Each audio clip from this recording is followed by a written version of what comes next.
Welcome to the Popcorn Talk Network, for the online broadcast network that features movie discussion, news, and interviews. Press 1. Popcorn Talk. We talk movies.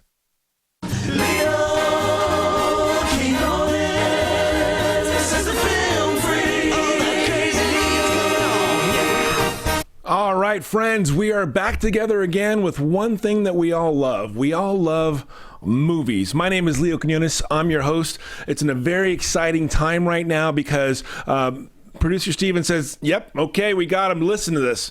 A Most Violent Year. Very intense performance by Oscar Isaac last year. Should have been an award winner, in my opinion. If you're going back, Inside Llewyn Davis, musicality, intensity, kind of a lost soul, a musical folk hero. Again, another exciting performance. Coming up in the Star Wars films, Oscar Isaac is there. He's an X-Wing fighter pilot, the best friggin' fighter pilot in the galaxy. But there's a sci-fi AI masterpiece out, and it's called Ex Machina. It's about creating that virtual, that robot that you kind of fall for, and he's the Steve Jobs kind of the mastermind of it all. A really terrific film, and he's on the phone right now. Oscar Isaac, thank you so much for being here on the Film Freak movie interview. Thanks, I appreciate you saying that, and happy to be on. Well, listen, Nathan Bateman, the guy that you play. Now, correct me if I'm wrong. I'm wrong all the time, but it's a composite guy. It's two guys from the Bronx, basically, that you made into this character. Chess champion Bobby Fischer from the Bronx and filmmaker extraordinaire from the Bronx, Stanley Kubrick. What were the two personalities? How did you meld them together to get Nathan Bateman, or part of him? Well, yeah, I would say it's not quite that literal. I would say those were definitely inspirations. You know, I mean, what happens is you get a script, you read it, and, you know, thoughts start to come, and you kind of start, you read it over and over, and different parts, speak to you. And you know, and so you start thinking, well, how does this guy say these words? You know, he also has this Burl billionaire Silicon Valley speak as well. Mm-hmm. And I tend to look for things that aren't so obvious. So as opposed to going to the Zuckerberg or Steve Jobs, I think, well, who else has a brilliant mind that's quite dark as well and has a misanthropic vibe? Because this is a guy, the character Nathan Bateman, who could very well be ushering in the end of mankind. He's basically creating these machines, and he knows that eventually he'll create one that's so smart it'll escape, or it'll basically have the run of the earth. And so there has to be something slightly misanthropic about that. And so Bobby Fischer was someone. Also, he's someone who invented Blue Book, which is the equivalent to Google, when he was 13 years old. So he must be self-taught and a savant. And I thought, well, there you go. Bobby Fischer was someone that was like that, very self-taught, and so smart at this one thing, but so misanthropic and angry within his life.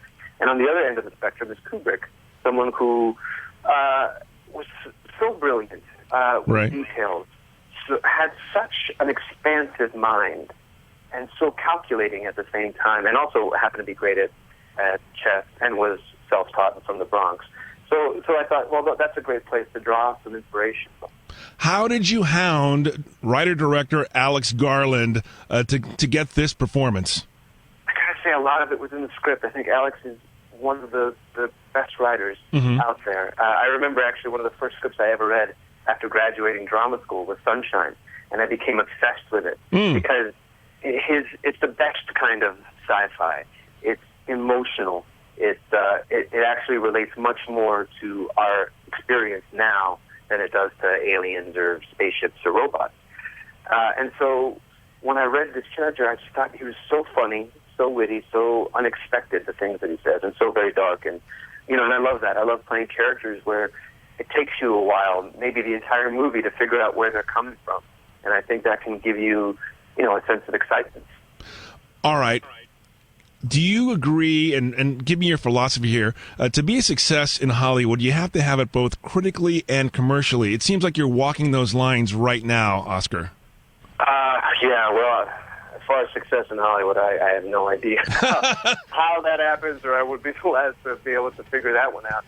But as far as my particular, the truth is there's a myriad, almost an infinite amount of paths. For every successful quote-unquote actor or filmmaker is a different and separate path of how they got there. So for me, I'd say it's been slow and steady. It's been incremental in the best sense. And and for me, there hasn't been any major calculation. It's just really trying to connect with the material that I decide to do. Calculate this, Oscar. When you type in the name Oscar into Google, yours is the only personal name that pops up. Okay. I mean that's a great sign right there. And I know we have just a couple minutes left. I would like to ask you one question about Poe Dameron, the best friggin' fighter pilot in the galaxy. Mm-hmm. How did researching World War II heroic fighter pilots help you create this guy that we're going to see in the next Star Wars?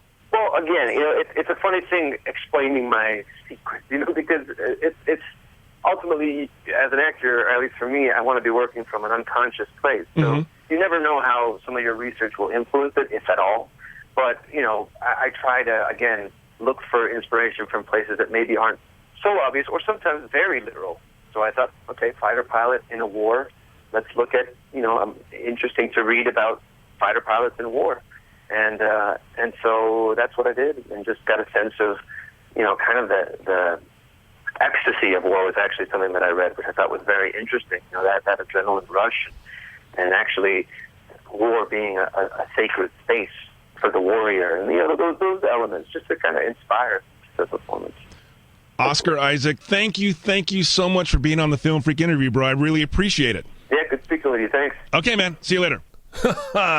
There you go, Oscar Isaac. Make sure you check him out at Ex Machina. It is a movie that you definitely cannot miss. If you want to follow me on Twitter, it's @MovieInterview. That's @MovieInterview. And follow us at AfterBuzz TV, The Popcorn Talk Network. Kevin Undergaro, Maria Menounos, and you, the movie fan, thank you so much for being here. We'll be back with more of your favorites right here on the Film Freak Movie Interview. Thanks, man. From producers Maria Menounos, Kevin Undergaro, Phil Svitek, and the entire Popcorn Talk Network, we would like to thank you for tuning in. For questions or comments, be sure to visit popcorntalk.com. I'm Sir Richard Wentworth, and this has been a presentation of the Popcorn Talk Network. The views expressed herein are those of the hosts only and do not necessarily reflect the views of the Popcorn Talk Network or its owners or principals.